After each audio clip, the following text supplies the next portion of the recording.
FM Inspiring Sound. Beragam tema akan kita perbincangkan dalam program Bincang Spesial Star FM Inspiring Sound.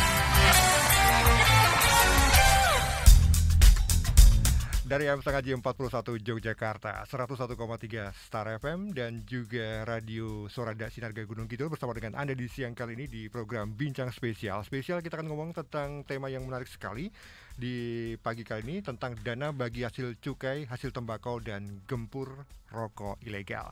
Dua orang narasumber yang sudah ada di studio Star FM di pagi kali ini siap untuk kita ajak berbincang bersama dengan tema kita kali ini. Ada Pak Edi Basuki, Kepala Satpol PP Gunung Kidul. Selamat pagi Pak Edi. Selamat pagi Mas Denny. Kabar baik Pak? Alhamdulillah sehat yang penting. Iya, terima kasih sudah menyempatkan waktu untuk ke Jogja untuk ngobrol tentang tema kali ini. Dan di samping saya yang menjadi yang paling cantik di pagi kali ini ada Mbak Indah Widiani Ngayu, Fungsional Pemeriksa Bea dan Cukai Ahli Pertama Bea Cukai Yogyakarta. Pagi Mbak Indah. Pagi Mas Dina juga Pak Edi. Saya senang banget jadi paling cantik di ruangan ini ya. Kita ngomong tentang dana bagi hasil cukai, hasil tembakau dan gempur rokok ilegal. Dan Anda yang mendengarkan kami di Star FM dan juga untuk Anda kadang warga Dak Sinarga Radio Suara Dak Sinarga Gunung Kidul boleh gabung di siang kali ini di 081 862 1013 ataupun juga silakan tulis di kolom komentar Instagram Star Jogja FM. Kita ngomong tentang dana bagi hasil cukai, hasil tembakau. Rada panjang istilahnya, tetapi ternyata ada banyak manfaat dari istilah ini. Saya ingin kita lebih ke yang paling basic dulu. Saya ke Mbak Ida dulu ya Pak Edi ya. Pagi ini kita akan ngulik tentang dana bagi hasil cukai, hasil tembakau, DBH CHT. Mbak Indah, itu apaan sih? Sebenarnya DBH CHT ini dana bagi hasil cukai hasil tembakau ini kan jadi cukai itu sebetulnya dari masyarakat akan kembali ke masyarakat. Nah, bentuk kembali ke masyarakat itu apa sih? Dalam bentuk dana bagi hasil cukai hasil tembakau. Kalau disingkat emang agak panjang, DBH CHT. Nah, terus dana bagi hasil cukai tembakau ini gimana sih untuk kembali ke masyarakatnya? Nah, dari pemerintah, kalau dari bea cukai kan kita pemungut cukai ya. Dari pungutan cukai tersebut, penerimaan cukai setiap tahunnya 2%-nya akan kita kembalikan ke masyarakat melalui dana bagi hasil cukai hasil tembakau. Nah, pembagiannya apakah langsung ke masyarakat? Tidak. Dari Kementerian Keuangan nanti akan memberikan DBH CHT ini kepada provinsi penghasil cukai dan atau provinsi penghasil tembakau dan juga kabupaten dan kota. Salah satunya juga Kabupaten Gunung Kidul nih mendapatkan dana bagi hasil cukai hasil tembakau dari pemerintah. Nah, kemudian untuk DBH CHT ini untuk apa sih gitu kan? Karena banyak juga terus kembali ke masyarakat dalam bentuk apa begitu, dalam bentuk mendanai berbagai program seperti itu. Program-program bisa didanai oleh DBH CHT ini juga sudah ditentukan. Jadi nggak dapat dana bagi hasil cukai hasil tembakau bisa untuk bangun jalan, terus untuk bangun apa bukan, tapi sudah ada ketentuannya. Jadi provinsi atau daerah penerima dana bagi hasil cukai hasil tembakau ini sudah ada ketentuannya, ditentukan. Oh ini loh aku kasih DBH CHT tapi penggunaannya untuk ini. Nah, sudah ditentukan. Kalau sekarang itu bisa untuk kesejahteraan masyarakat, kemudian penegakan hukum dan juga kesehatan. Nah, kalau untuk sosialisasi semacam ini masuknya ke bidang penegakan hukum di mana persentasenya 10% dari DBH CHT yang kita berikan kepada masing-masing provinsi atau kabupaten dan kota. Jadi 10% itu bisa digunakan untuk penegakan hukum seperti sosialisasi di bidang cukai begitu seperti ini ya. Ini kan sosialisasi ini pakai menggunakan dana bagi hasil cukai hasil tembakau untuk penegakan hukum, juga untuk operasi bersama begitu. Nah, kenapa sih harus ada operasi bersama dan sosialisasi menggunakan dana bagi hasil cukai hasil tembakau? Karena kita pengen masyarakat juga ikut serta. Karena ini kan sebenarnya kalau di bidang penegakan hukum adalah ujung-ujungnya adalah menggempur rokok ilegal atau hasil tembakau ilegal begitu. Nah, dengan menggempur rokok ilegal ini kita pengennya rokok ilegal yang beredar di masyarakat itu berkurang. Jadi kalau bisa pengusaha-pengusaha rokok yang nakal tuh patuh kepada negara, terus akhirnya mengurus izin dan lain-lain. Ada kan bayar cukai. Nah, agar penerimaan cukai itu nggak ada yang bolong, nggak ada yang hilang di situ. Jadi kembali ke negara dan juga akan kita kembali ke masyarakat. Seperti itulah untuk bayangan dana bagi hasil cukai tembakau untuk masyarakat gitu. Kadang-kadang apa sih dana bagi hasil? Apakah dibagi-bagi langsung atau apa gitu? Dan juga bisa untuk BLT loh Mas Denny. Oke. Bisa juga untuk bantuan langsung tunai. Nah, ini juga Nah, yang mengarrange untuk pembagian dana bagi hasil cukai hasil tembakau ini bukan bea cukai ya. Bea cukai hanya intinya pengepul ya, pengumpul cukainya. Tapi untuk penggunaannya kita hanya dari pemerintah hanya memberikan ketentuan, oh ini 50% untuk kesejahteraan masyarakat, 10% untuk bidang penegakan hukum, 40% untuk kesejahteraan gitu kan. Nah, ini yang akan mengarrange bagaimana pembagiannya kepada masyarakat dan manage programnya adalah provinsi atau kabupaten dan kota yang mendapatkan DBHJHT itu. Oke, dari penjelasannya Mbak Indah ini basicnya seperti tadi. Tapi kita langsung akan teringat dengan adanya barang kena cukai. Apa yang harus saya pahami dan masyarakat pahami dan pendengar juga harus pahami terkait dengan barang kena cukai, Mbak Indah? Kalau orang bisa didengar cukai itu apa sih? Rokok gitu kan. Terus apakah semua barang tuh kena cukai Indonesia? Karena kadang-kadang ada pertanyaan juga masuk ke kita, Mbak, kalau saya beli handphone dari luar negeri kena cukai berapa gitu. Nah, kita yang jawab bingung, mohon maaf, HP nggak masuk barang kena cukai. Nah, ini yang harus kita berikan informasi kepada masyarakat bahwa tidak semua barang itu kena cukai. Dan kita sudah punya ketentuan di Undang-Undang Cukai ya, Undang-Undang Nomor 11 tahun 95 dan diubah dengan 39 tahun 2007. Jadi di undang-undang tersebut barang kena cukai itu harus memenuhi persyaratan atau ketentuan yang ada di undang-undang. Jadi sifatnya sudah ditentukan, yaitu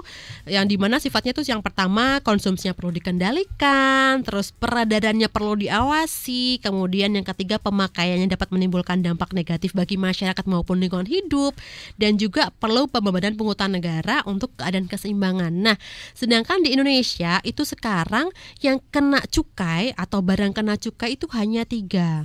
Barang kena cukai itu ada 3, ada 1 etil alkohol atau etanol, kemudian yang kedua miras kita taunya atau minuman mengandung etil alkohol ya. Kalau di bahasa cukainya tuh MMEA, tapi mungkin Mas lebih taunya miras ya Pak ya, Pak Edi ya. Terus juga yang ketiga adalah hasil tembakau. Nah, hasil tembakau ini macam-macam, ada rokok, ada cerutu, ada tembakau iris ya kan, sekarang lagi hits ya tembakau itu juga masuk ke hasil tembakau. Nah, itu adalah barang-barang yang kena cukai. Begitu Mas Denny dan juga teman-teman gitu. Baik, untuk Anda pendengar di Star FM dan juga yang mendengarkan di Radio Dak Sinarga, Anda sekali lagi boleh gabung loh ya di 0818621013. Mbak Indah dari Bea Cukai Yogyakarta, Pak Edi siap dari Satpol PP Gunung Kidul juga siap untuk berbagi informasi dan menjawab pertanyaan Anda. Nah, saya sedikit karena saya bukan perokok ya, saya ingin dapat penjelasan yang lebih detail soal hasil tembakau. Ada banyak, tahu saya kan cuma ada cerutu, ada rokok, ada rokok elektrik. Nah, Mbak Indah sedikit gambaran biar orang lebih paham. Ini yang seperti ini loh. Iya, jadi kadang-kadang kalau taunya hasil tembakau cuma rokok aja. Kalau di kita istilahnya sigaret, dan itu juga ada macam-macam ya. Ada yang namanya sigaret kretek, ada sigaret putih, sigaret lembak menyan. Nah, sigaret seperti itu apa? Nah, sigaret ini adalah hasil tembakau yang dibuat dari tembakau rajaan, kemudian dibuat dengan kertas dengan cara delinting. Kalau masyarakat tahunya rokok ya, rokok. Kalau kita bilangnya sigaret. Itu juga macam-macam tuh. Rokok kan ada sigaret kretek, ada sigaret kelembak menyan, ada sigaret putih gitu, macam-macam ya. Nah, terus juga ada yang namanya cerutu. Di Jogja ini ada satu pabrik cerutu ya. Nah, cerutu ini dibuat dari tembakau juga, tapi dari lembaran-lembaran daun tembakau nih. Ya, terus kemudian digulung. Nah, itu namanya cerutu, juga masuk hasil tembakau. Mungkin kalau cerutu belum beredar luas ya kalau di Yogyakarta. Nah, terus juga ada rokok daun yang sekarang sudah jarang banget lah, ada lah gitu ya, rokok daun. Kalau zaman dulu tingwe ya Pak Edi ya. Kalau kita ini klobot ya, daun jago. Sekarang udah nggak ada kayaknya di masa. Pak Edi sudah pernah nemu belum ya Pak klobot ya Pak? Waktu kecil aja pernah lihat. Wah, saya belum pernah lihat malah ini. Terus juga ada, nah kalau yang lagi hits tembakau iris yang suka dilingue ya, dilinting deh. Sekarang banyak banget toko-toko tembakau ya Pak Edi ya, di mana-mana ada jualnya itu tembakau iris ya kan, banyak di toples seperti itu. Nah, ternyata ini juga merupakan hasil tembakau yang merupakan barang kena cukai seperti itu. Dan juga rokok elektrik itu juga sekarang kalau kita bilangnya vape atau vape itu juga termasuk barang kena cukai. Tapi kalau untuk rokok elektrik yang kita kenakan cukai hanya yang mengandung nikotin aja Mas dan juga Pak Edi. Jadi untuk vape nggak ada nikotinnya, kita nggak kena ini cukai gitu, karena kan nggak ada nikotin di dalamnya gitu sih. Oke, saya penasaran dengan tadi daerah-daerah yang kemudian mendapatkan dana bagi hasil tadi, termasuk Yogyakarta. Nah, Yogyakarta itu adalah salah satu wilayah yang punya pabrik rokok, ada. Kemudian ada juga tanaman tembakau juga. Artinya semakin luas dan semakin banyak pabrik rokok, itu akan semakin banyak hasil yang diterima, Mbak. Betul sekali, karena ini kan tergantung persentase dari penghasil cukai ya. Jadi bisa dari penghasil tembakau itu sendiri atau ada pabrik rokok di situ. Nah, semakin banyak pabrik rokok di suatu daerah atau penghasil tembakau lebih banyak di situ, akan lebih banyak juga dana bagi hasil cukai tembakau yang diterima kayak gitu. Jadi kalau ada pabrik rokok di suatu daerah pasti dapat dari BHJT-nya banyak juga gitu kan. Ilustrasi misalnya dengan angka nih Mbak Indah.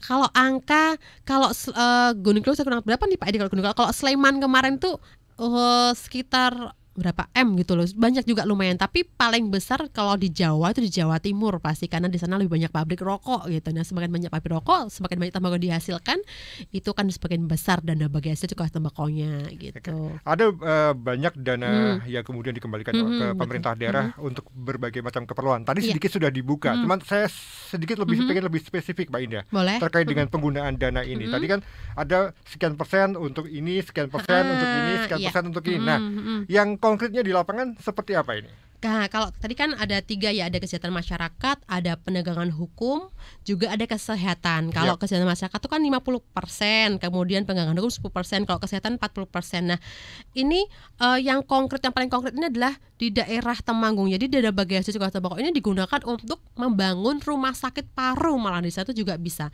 Nah, kalau di bidang penegakan hukum sudah saya sempat senggol ya, di bidang penegakan hukum ada sosialisasi ketentuan bidang cukai, seperti salah satunya di sini ya Pak Edi dan juga Mas Denny, ini termasuk salah satu di bidang penegakan hukum. Juga ada operasi bersama pemberantasan barang kena cukai ilegal. Ini juga sering banget ya Gunung Kidul bersama kami. Ini masuk ke bidang penegakan hukum yang hanya 10% dari dana bagi hasil cukai tembakau penggunaannya. Nah, kalau di bidang kesehatan tadi itu juga ada beberapa yang sudah ditentukan oleh ketentuan kita. Salah satunya ada pelayanan kesehatan, kemudian penyediaan sarana dan prasarana fasilitas kesehatan, terus juga bisa menggunakan dana bagi hasil cukai tembakau, dan juga untuk pembayaran iuran jaminan kesehatan nih yang didaftarkan oleh Pemda. Ini juga bisa menggunakan dana bagi hasil cukai tembakau yang 40% di bidang kesehatan gitu. Okay. Nah, kalau untuk kesejahteraan masyarakat lumayan banyak nih Mas Denny dan juga Pak Edi, ada 50% ya dari dana bagi hasil cukai tembakau yang bisa digunakan untuk bidang kesejahteraan masyarakat. Salah satunya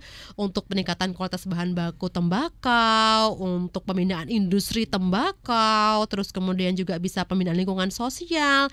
Nah, yang pembinaan lingkungan sosial ini juga tadi sempat saya senggol untuk BLT, bantuan langsung tunai. Ini boleh, bisa juga menggunakan dana bagi hasil cukai hasil tembakau. Karena lumayan kalau untuk kesejahteraan masyarakat nih 50%-nya Mas gitu. Jadi bisa digunakan untuk BLT juga begitu. Dan juga bantuan modal usaha juga bisa, peningkatan keterampilan kerja menggunakan dana bagi hasil cukai tembakau juga bisa digunakan untuk hal-hal seperti tadi gitu. Banyak sekali sebenarnya. Cuma sudah ada pakemnya ya, juga bisa keluar dari itu karena nanti di BHJT ini ada laporannya Mas Denny. Jadi masing-masing pemerintah daerah itu setelah menggunakan dana bagi hasil tembakau, si Pak Edi ini mungkin menggunakan untuk apa-apa, dilaporkan nih Pak ke pemerintah pusat begitu. Ini diberikan kepada pemerintah daerah setiap setahun sekali. Setahun sekali. Setiap bulan apa kalau kira-kira? Biasanya ini kalau cairnya sekitar bulan Februari ini cairnya. Oh, masih di awal tahun ya? Betul, di awal tahun. Tapi kayaknya tahun lalu telat ya Pak Edi ya. Tahun lalu sempat telat nih Pak. Baru bulan Juni ini turun karena memang ada beberapa yang harus dikoordinasikan di pusat. Jadi mungkin agak telat ya Pak ya. Kalau nanti lebih cepat tahun ini begitu. Tapi setahun sekali hanya turunnya. Baik, Mbak Indah, saya geser ke Pak Edi. Pak Edi mungkin sedikit mendekat ke mikrofon biar suaranya lebih gede ya.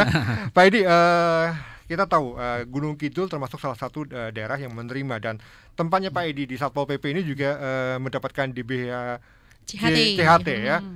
Pak Edi, seperti apa gambaran penggunaannya? Ya, terima kasih Mas Denny juga Mbak Indah serta pendengar Radio Star FM maupun teman-teman kami di Dak Sinarga. Di Kabupaten Gunung Kidul memang memperoleh, dan alhamdulillah Satpol PP ini memperoleh dana ini ketika ada limpahan ya, biasanya oleh OPD yang lain, artinya di Sekda, di bagian perekonomian. Kemudian di bulan Juli ini kita mulai melakukan kegiatan berdasarkan perolehan yang kami peroleh. Jadi untuk kegiatan tahun ini di Satpol PP kami memperoleh anggaran 55 juta. Digunakan untuk apa saja? Tentunya sesuai dengan tadi disampaikan oleh Mbak Indah, bahwa 10% untuk penegakan hukum.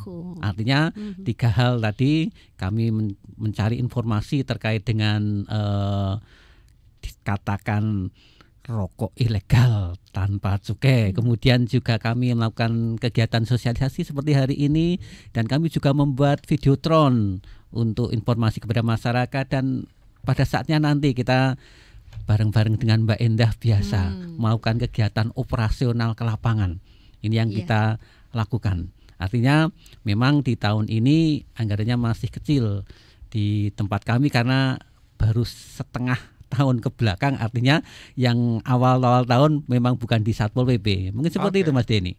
Pak Edi, terkait dengan tadi ada giat untuk melakukan ya ke lapangan tadi, saya penasaran apakah sudah pernah melakukan kemudian semacam saya sebut operasi rokok ilegal di daerah Gunung Kidul, Pak? Ya, untuk tahun ini mulai bulan Juli, karena kami baru mulai bulan Juli, ini sudah kami lakukan 4 kali ya, istilah kami belusuan ke pasar-pasar di wilayah-wilayah yang biasanya wilayah-wilayah yang mempunyai potensi adanya rokok ilegal. Sudah 4 kali Mas Denny kita lakukan. Kemudian apakah kita menemukan itu? Ya menemukan.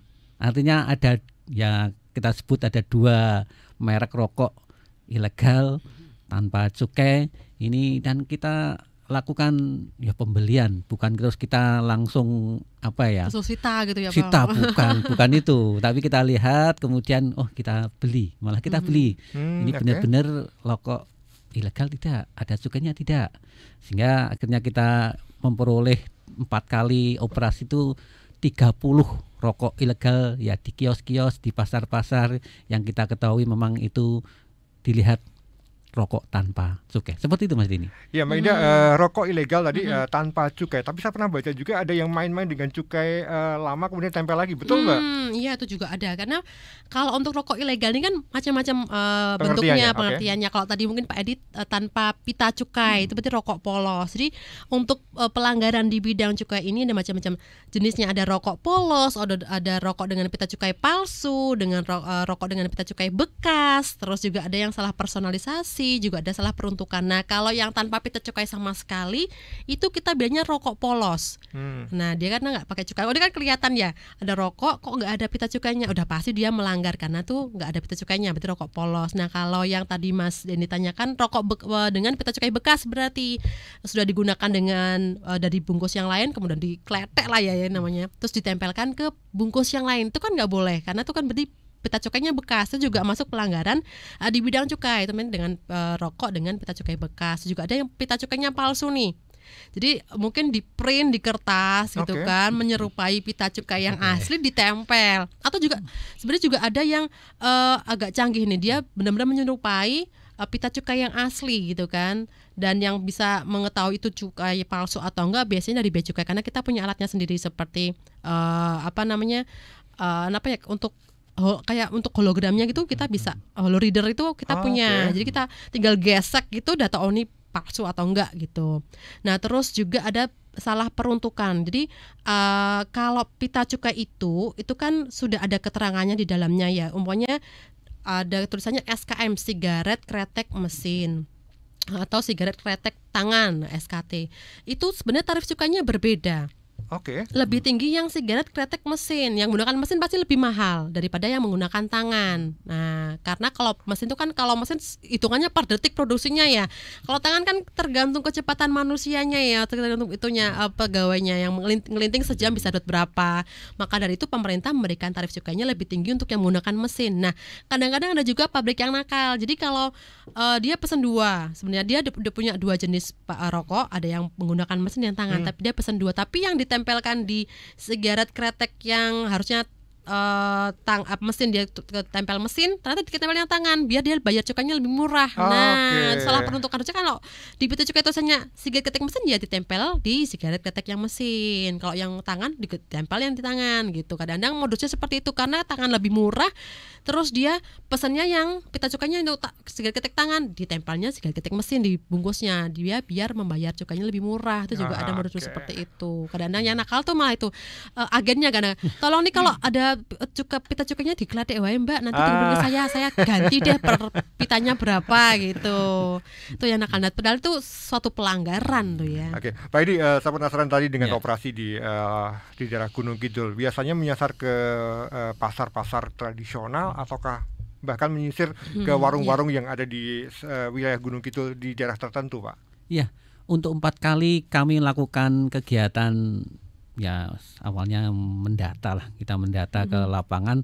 Memang kita sasar di pasar-pasar tradisional dan juga kios-kios yang memang sebenarnya kita melihat kejadian tahun-tahun yang lalu. Artinya di suatu wilayah di situ ada biasanya katakanlah tadi Mbak Indah sampaikan rokok polos. Itu kan ya sebenarnya kejadian-kejadian ini sudah pernah kita lakukan, sehingga kita pantau lagi lah untuk tahun ini, karena ini merupakan bagian dari kegiatan rutin setiap tahunnya, sehingga kita lakukan. Dan memang di hampir semua wilayah, terutama kalau kami di wilayah-wilayah perbatasan dengan Jawa Tengah, telah di Rongkop, kemudian di Semin dan juga Ngawen, ini potensinya memang mungkin agak lebih besar dibandingkan mungkin yang dalam kota Wonosarinya. Kalau mungkin dalam kota Wonosarinya orang juga lebih sadar dan juga mungkin pengawasan kami kan lebih intens. Kalau di dalam kota itu setiap hari kita muter katakanlah ke tempat-tempat keramaian termasuk di dalamnya di pasar. Seperti itu. Baik, kadang warga Dak Sinarga dan juga Anda pendengar Star FM, Anda boleh gabung sekali lagi. Nomor WA yang bisa Anda kirimkan pertanyaan ataupun opini Anda, ataupun mungkin memberikan saran kepada dua narasumber kita, boleh di 081 862 1013. Dan juga tulis di kolom komentar Instagram Star Jogja FM. Kita masih ngomong tentang dana bagi hasil cukai, hasil tembakau, dan gempur rokok ilegal. Pak Edi Basuki, Kepala Satpol PP Gunung Kidul, dan juga Mbak Indah Widyaning Ayu, fungsional pemeriksa bea cukai ahli pertama bea cukai Yogyakarta, siap untuk ngobrol banyak soal ini. Sudah ada banyak pertanyaan yang sudah masuk, tapi kita akan break dulu. Sekali lagi untuk Anda yang mendengarkan di Star FM dan juga di Radio Suara Dak Sinarga, boleh gabung di 081 862 1013. Kami akan segera kembali. 101,3 Star FM, Inspiring Sound. Inspiring Sound.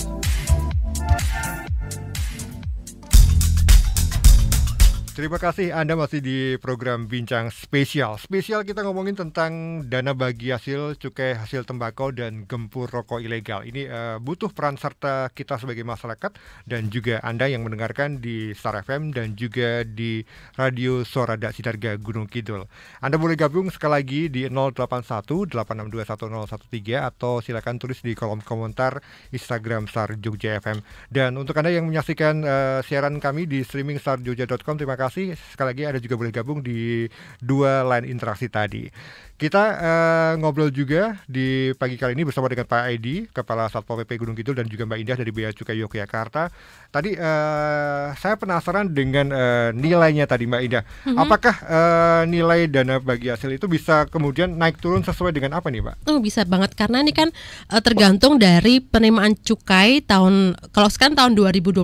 Berarti ketika tahun 2021 apakah daerah tersebut itu untuk pabrik rokoknya itu produksinya banyak atau enggak, itu kan mengaruhi penerimaan cukai dari pabrik rokok. Kemudian juga apakah penghasil untuk hasil tembakaunya juga banyak dari daerah itu juga mempengaruhi. Jadi besaran setiap tahun tuh enggak pasti sama. Umpamanya sekarang Gunung Kidul dapat 1 miliar, tahun depan dapat 1 miliar, belum tentu, tergantung dari penerimaan cukai dari daerah tersebut. Begitu, semakin kalau meningkat ya besok DBHCHT-nya juga meningkat, seperti itu. Dan juga umpamanya tahun 2022 ini tahun 2021 lalu umpamanya Gunung Kidul dapat DBHCHT 500 juta. Kemudian ada sisa nih 50 juta. Nah, ini sisa 50 juta ini juga ditambahkan di DBHCHT di tahun berikutnya. Jadi dapat berapa ditambahkan sisa DBHCHT sebelumnya. Nah, kalau memang daerah tersebut penerimaan cukai dari pabriknya menurun, terus juga produksi tembakaunya juga menurun, otomatis akan berpengaruh juga nih dari untuk penerimaan DBHCHT-nya akan menurun juga gitu. Ya, DBHCHT tadi diberikan untuk atau dimanfaatkan untuk 3 bidang. Artinya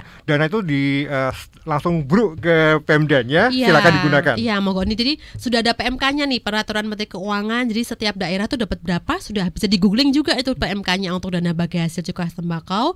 Bisa dilihat di situ, oh daerah ini dapat sekian miliar, daerah ini sekian miliar. Oh, dapat ini cuma dapat berapa ratus juta, sudah ada di situ. Nah, kemudian dari pemerintah ya udah langsung monggo nih dapat dapat 500 juta nih, 500 juta silakan dipakai untuk sesuai dengan ketentuan kita gitu. Kesejahteraan masyarakat 50%, penegakan hukum itu 10%, kesejahteraan masyarakat 40%, pokoknya gitu patokannya. Nah, nanti akan dilaporkan nih ke pusat. Oh, kami sudah melakukan ini menggunakan dana bagi hasil cukai hasil tembakau, dan ini pelaporannya melalui gubernur ke kantor pusat gitu.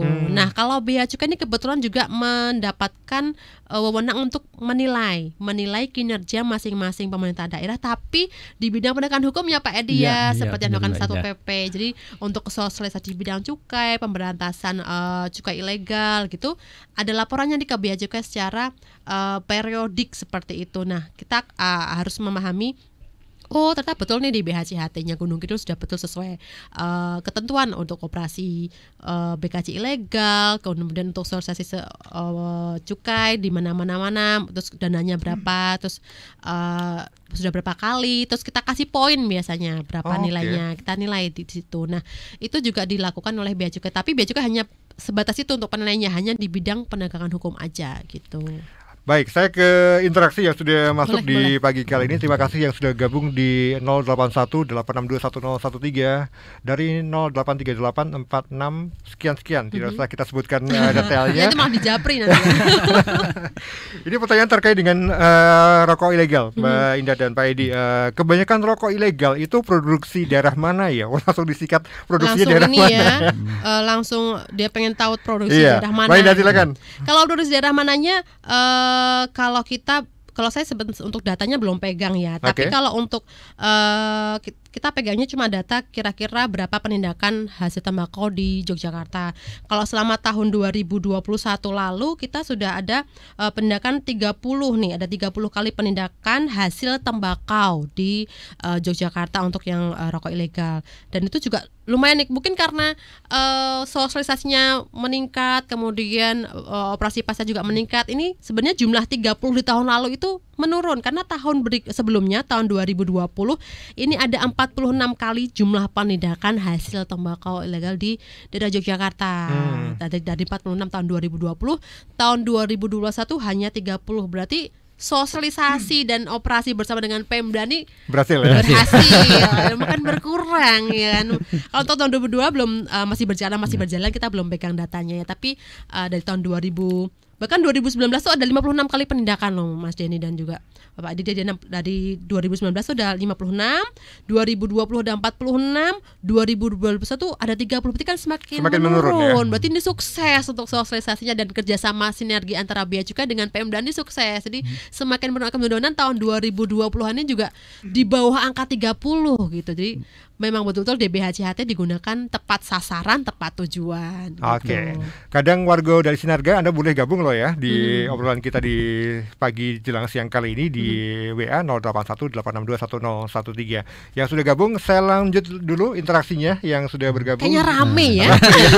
Tapi kebanyakan kok rokok ilegal ya. Ini menarik juga. Ini jadi perhatian masyarakat juga ya. Ini penasaran ya. Kalau rokok ilegal Pak Edi juga bisa sikat ya Pak ya. Iya sih kadarnya. Kita gempur rokok ilegal. Oke, ini terkait dengan tembakau iris. Nah, ini kan orang taunya tingwe. Nah, ini kan kena cukai juga nih. Lah, kan sekarang ini kan di pasaran atau di masyarakat itu ada banyak warung yang jual tembakau dengan jenis seperti ini. Apakah kemudian ada pengawasan juga terkait dengan tembakau yang dijual seperti ini? Oh, tentu saja, karena kan hasil tembakau irisnya atau kita bisa tis ya. Ini kan juga dijual di toko-toko tembakau. Ini juga masuk ke ranah operasi ya Pak ya. Jadi nggak cuma rokok yang sigaret aja yang ketik mesin tangan, tapi juga tembakau iris juga masuk ke pengawasan kita. Tapi di sini perlu teman-teman tahu ya, kalau tembakau iris yang harus dikenakan cukai itu juga ada ketentuannya. Jadi kalau di pasar misalnya bal-balan, kalau kita bilang betul bal-balan tembakau irisnya itu tidak kena cukai ya. Yang kena cukai itu tembakau iris yang seperti apa?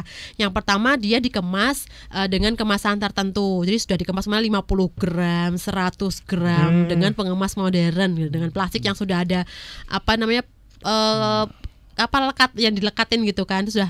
Kalau cuma dibungkus dengan menggunakan kemasan tradisional seperti umpamanya daun atau bal-balan tadi gitu, atau plastik bening yang biasa aja cuma tinggal diikat itu nggak masalah. Tapi kalau sudah dikemas dengan kemasan tertentu, dengan ukuran berat tertentu, kemudian diberi cap, kemudian diberi nama merek, nah itu sudah termasuk barang kena cukai. Apalagi dipasang di etalase gitu, sebuah toko tembakau dipasang di etalase nih ada tembakau iris merek ABCD Sukses Jaya. Nah kan itu kena ya, kena itu rasa mint ya kan, kemasan 50 gram. Wah ini berarti harus ada pita cukainya begitu. Tapi kalau sudah masuk bentuknya bal-balan atau masih ditoples-toples itu nggak masalah gitu Mas. Oke, Pak Edi, ini menjawab pertanyaan Mas Aldi tadi terkait dengan tembakau yang dijual di warung-warung. Kalau di Gunung Kidul seperti apa nih bentuk pengawasan untuk jualan yang seperti ini, Pak? Ya, tentunya tadi disampaikan oleh Mbak Indah. Terima kasih.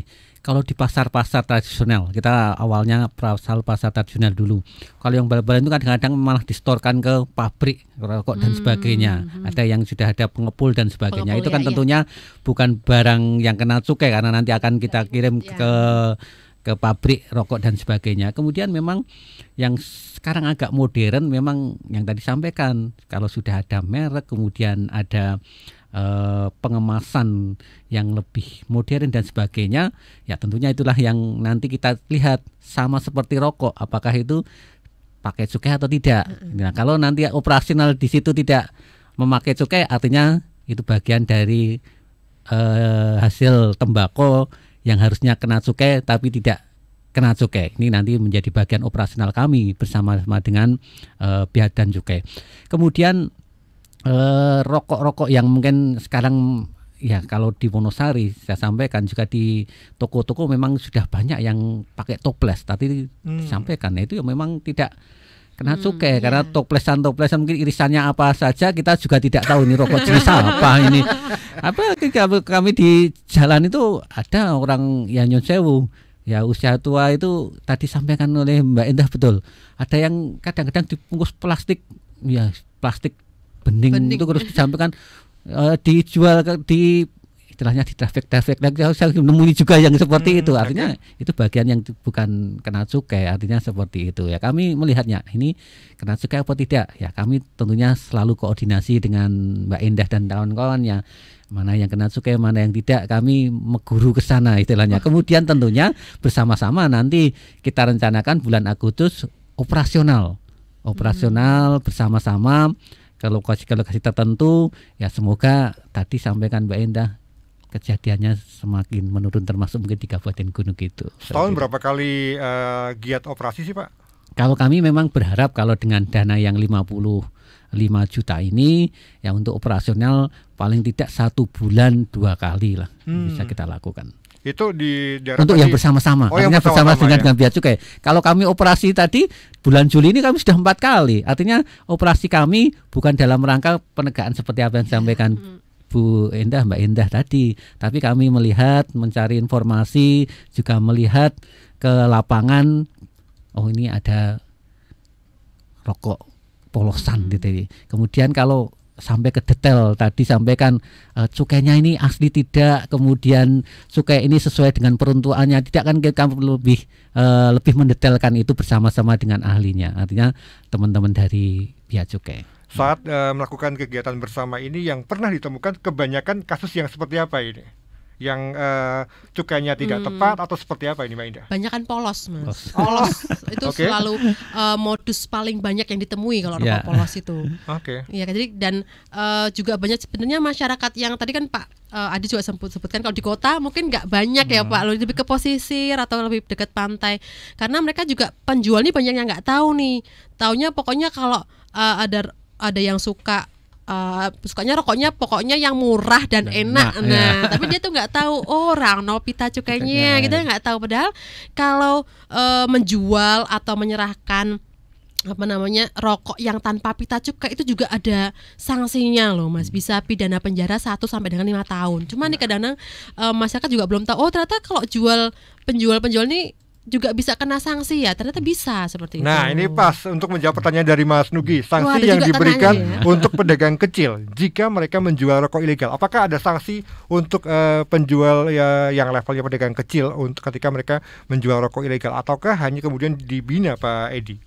Ya tentunya kami melihat tentang situasi kondisi di lapangan. Artinya kalau itu mungkin ketidaktahuan kemudian ya cuma 5-10 bungkus seperti apa yang kami temukan, ya kita edukasi lebih lanjut bagaimana agar tidak mengulangi itu. Tapi tentunya operasi kita itu kan tidak berhenti dalam satu kali operasi ataupun tahun 2022 tidak. Artinya kita melihat rentetan kejadian-kejadian tahun-tahun sebelumnya. Tapi kalau itu sudah mulai, ya bukan pedagang kecil tapi ya yang lebih besar, dia mendistribusikan, nanti kan PPNS-nya dari Bea Cukai akan juga turun tangan. Disitulah nanti penegakan hukum akan kita tegakkan tegak-tegaknya. Seperti itu, Mbak Dini. Baik, kita ke interaksi berikutnya. Produsen rokok ilegal ini muncul akibat mereka tuh tidak tahu harus bayar cukai atau memang tipikal nekat terjang aturan demi duit gede, Mbak Indah. Nah, produsen berarti pertanyaannya Produsen. Nah,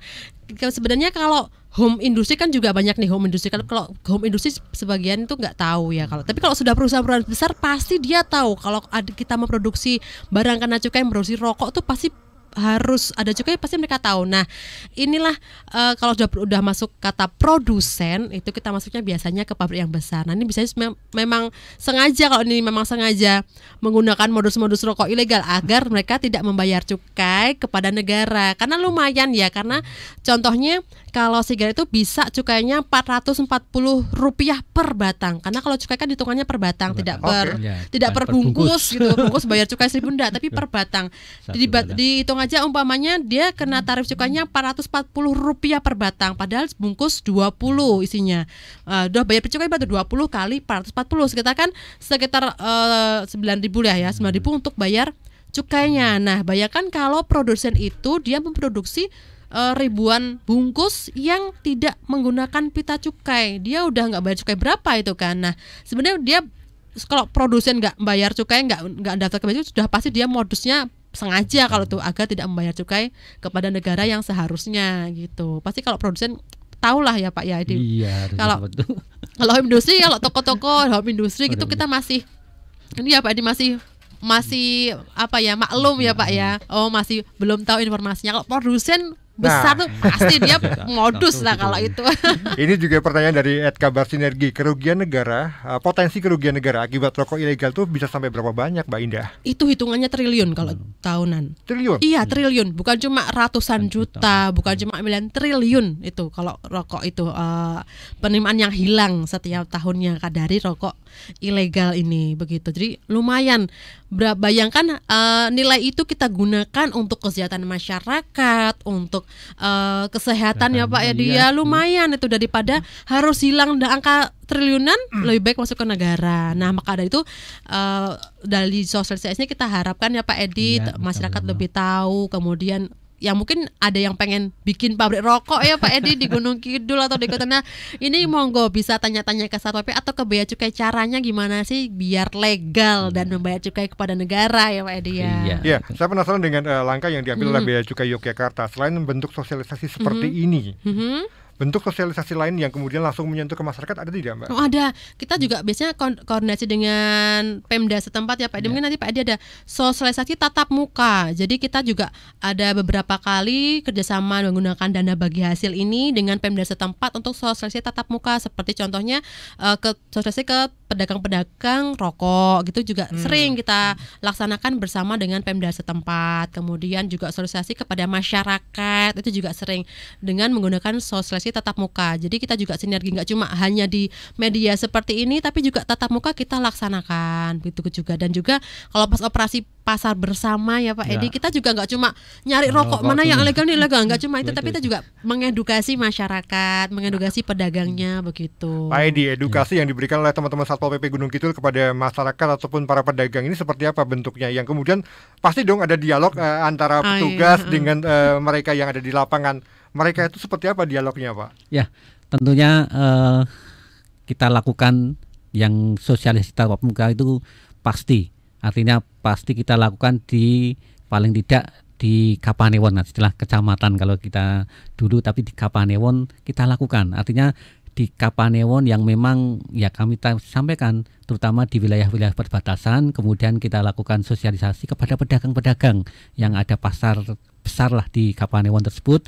Kita undang untuk tatap muka. Disitulah kami narasumbernya tentunya dari teman-temannya Mbak Endah ini akan menjelaskan terkait dengan fungsi cukai dan sebagainya. Kemudian bagaimana kita melihat ini cukai asli atau palsu karena nanti dipraktekkan. Itu kami pernah lakukan. Artinya dulu sebelum saya Satpol PP saya pernah juga ada di Penewu di wilayah Ngawen, itu teman-temannya Mbak Endah melakukan sosialisasi di satu kalurahan di kampung pada waktu, karena disitulah pasar besar di Ngawen. Kemudian dilakukan praktek, artinya tidak hanya ya melulu teori menyampaikan teori ini, tapi ini ada praktek melihat cukai ini asli atau tidak, itu dipraktekkan kepada pedagang kita sampaikan. Kemudian memang di anggaran sebenarnya yang untuk penegakan hukum ini juga diberikan kemungkinan untuk memberi alat untuk melihat apakah itu cukai asli atau palsu. Artinya nanti kita juga akan membeli alat-alat tersebut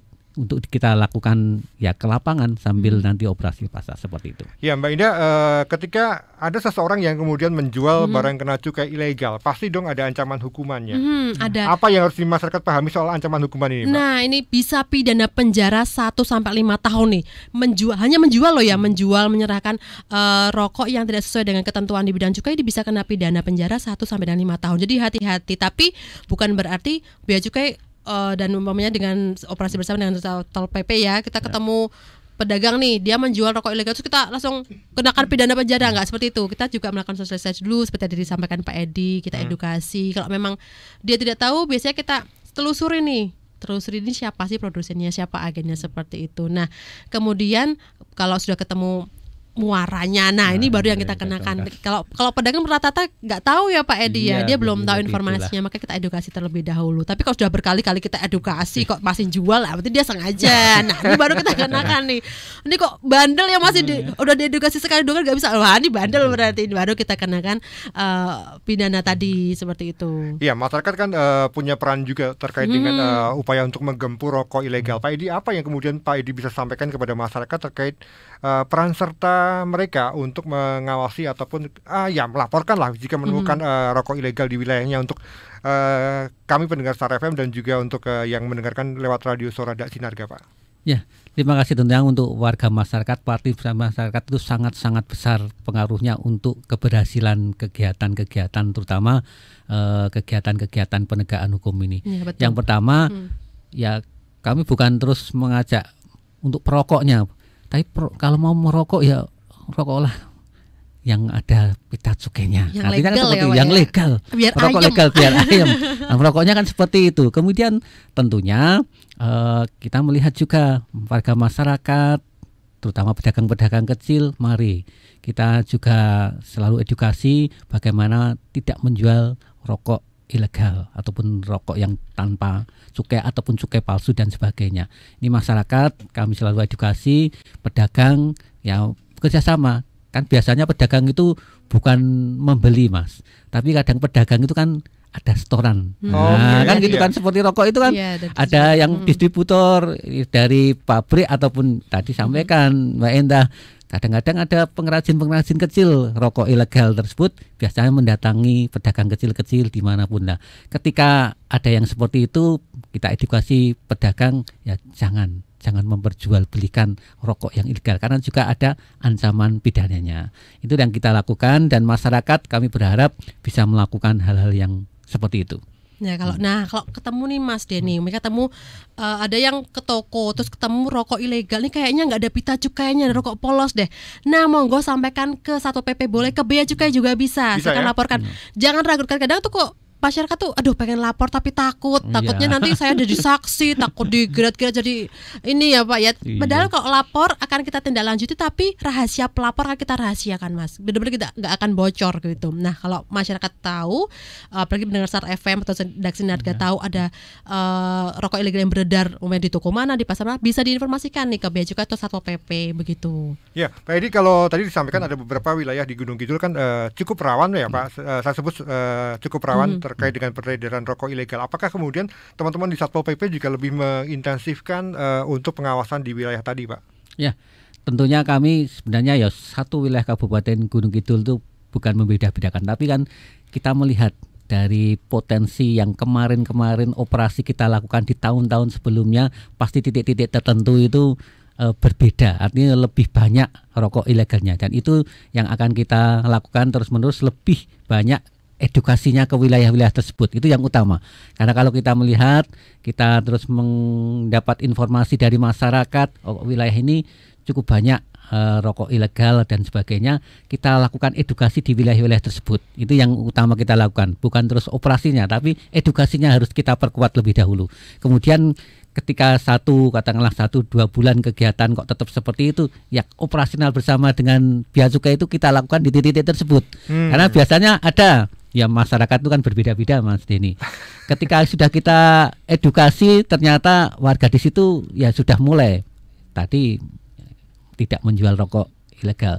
Tapi ada yang mungkin kok ya tetap bandel. Ya ketika kita bandel, ya kita bersama lakukan dengan Bea Cukai agar operasi, dan kita sampaikan ancaman pidananya itu ada gitu. Ya, Mas Dimas di Gunung Kidul, ini pertanyaannya menarik juga, harus dijawab oleh Pak Edi. Pak, bagaimana memberikan efek jera bagi pengedar rokok ilegal? Bagaimana menyadarkan para pedagang untuk menolak menjual rokok ilegal? Ini kan menarik. Pedagang harus punya keberanian atau punya niat untuk menolak ketika misalnya harus menjual rokok yang termasuk dalam kategori ilegal, Pak Edi. Monggo. Ya, tentunya tadi satu, kita edukasi dulu, kemudian kita pantau. Setelah edukasi itu kita lakukan, kita pantau. Kalau tetap bandel, ya kami bersama-sama operasi dengan Bea dan Cukai dan melihat ini loh, edukasinya bukan lagi tadi saya sampaikan di awal, edukasinya bukan ini rokok ilegal ataupun ini pita yang cukai yang palsu dan sebagainya, tapi edukasinya kita sudah mengarah ke lebih menekankan ancaman pidananya. Itulah yang nanti tahapan-tahapan harus kita lakukan. Kalau awal-awal ya jangan langsung ancaman pidana. Waduh, kalau ancaman pidana mungkin mereka juga langsung juga ada yang takut, ada yang bagaimana. Tapi edukasi lebih awal seperti itu. Kemudian yang tahapan kedua, ini loh ancaman pidananya. Hati-hati ketika Anda berbicara ancaman pidana, ya resiko ditanggung yang bersangkutan. Diharapkan ini menjadi semacam efek jera juga, ya. Ini satu lagi Pak, pertanyaan hampir mirip tadi dengan yang saya tanyakan terkait dengan pengawalan di daerah perbatasan, Pak. Ini menarik terkait dengan peredaran rokok ilegal. Artinya gini, kalau Gunung Kidul itu kan sekarang bukan suatu wilayah yang terpencil. Dari segala sudut Kabupaten Gunung Kidul ada jalur-jalur masuk ke Kabupaten Gunung Kidul, dan disitulah saya yakin peredaran rokok ilegal akan bisa masuk. Ya di wilayah-wilayah perbatasan, saya sampaikan tadi tentunya harus ada kegiatan khusus bersama-sama, dan kita juga menggandeng Pak Lurah dan juga Pak Penewu agar wilayah tersebut dari sisi ketentraman dan ketertibannya juga tercapai. Artinya apa? Ketertiban termasuk di dalamnya terkait dengan peredaran rokok ilegal ini. Ini kita selalu sampaikan dalam rapat-rapat koordinasi bersama dengan Pak Penewu dan Pak Lurah, seperti itu. Ya Mbak Ida, teman-teman Satpol PP di Gunung Kidul sudah punya sejumlah langkah untuk mengajak masyarakat untuk tidak ataupun menolak rokok ilegal. Tetapi teman-teman Bea Cukai juga pasti punya peran juga dan punya harapan juga terkait dengan program ini. Apa yang pengen Mbak Ida sampaikan? Iya, karena gembur rokok ilegal ini kan sudah bertahun-tahun kami laksanakan di Bea Cukai, karena memang dari atasan gempur rokok ilegal ini adalah program tahunan yang sampai sekarang sangat ditegakkan begitu, dan mudah-mudahan angka untuk peredaran rokok ilegal semakin tahun semakin berkurang dengan ditandai dengan berkurangnya penindakan, kemudian bertambahnya perusahaan rokok yang legal seperti itu. Nah, sebenarnya di sini kami pengen menegaskan ke pendengar Star FM dan juga Daksinar dan juga masyarakat umum bahwa jika menemukan rokok ilegal, monggo laporkan ke Bea Cukai, ataupun monggo kalau mau dekat dengan Satpol PP, Satpol PP juga bisa ya Pak ya. Bisa, Mbak Indah. Monggo laporkan. Nah, kalau ke Bea Cukai sangat terbuka sekali untuk pelaporan ini. Boleh monggo lewat WhatsApp, bisa lewat DM Instagram, bisa lewat email, bisa mau ketemu langsung dan Bea Cukai ke kantor juga bisa. Jadi monggo menggunakan langkah-langkah informasi yang sudah kita gunakan, dan rahasia untuk identitas pelapor akan kita rahasiakan sedemikian rupa sehingga tidak diketahui oleh baik masyarakat umum maupun si pelanggar itu begitu. Nah, monggo pokoknya laporkan lah kalau ada yang menemukan pelanggaran di bidang cukai begitu. Ya, jangan takut, jangan ragu, segera laporkan, karena di balik cukai itu ada banyak manfaat yang akhirnya kembali juga ke masyarakat. wilayah. Karena cukai ini dari masyarakat kembali ke masyarakat, seperti itu. Baik, Mbak Indah, Pak Edi, terima kasih sudah Sama-sama, bergabung Mas di kesempatan Denny. siang kali ini di tema kita. Tadi ngobrol banyak soal, nah ini dana bagi hasil ya, Nah, betul, DBHCHT. Agak Dan Paling panjang ya. gampangnya. dan juga rokok ilegal. Ini banyak pertanyaan dari masyarakat. Sekali lagi, Mbak Indah, di-share hotline yang bisa dihubungin untuk masyarakat. Boleh sekali, silakan bisa. Kalau sekarang zamannya WhatsApp ya, bisa ke WA ke 0811 2831 051. Akan kita layani di bidang layan informasi. Monggo sekali lagi 0811 2831 051 atau monggo DM Instagram di @beacukai-yogyakarta. Pak Edi Basuki, Kepala Satpol PP Gunung Kidul, dan juga Mbak Indah, fungsional pemeriksa Bea Cukai, ahli pertama Bea Cukai Yogyakarta. Sekali lagi terima kasih sudah Siap, sama-sama, berbincang Mas di Denny. Sama-sama, kesempatan Mas Denny. siang kali ini di Star FM dan juga di Radio Sorada Sinarga Gunung Kidul. Untuk Anda yang kelewatan mendengarkan obrolan kita, nanti bisa lihat di YouTube-nya Harian Jogja dan Ya. juga di Star Jogja FM. Sekali lagi terima kasih untuk Kadang Wargo Dak Sinarga dan juga pendengar Star FM untuk kebersamaan kita di siang kali ini di Bincang Spesial edisi hari ini Kamis 14 Juli 2022. Saya Dini Arta, selamat siang dan sampai jumpa.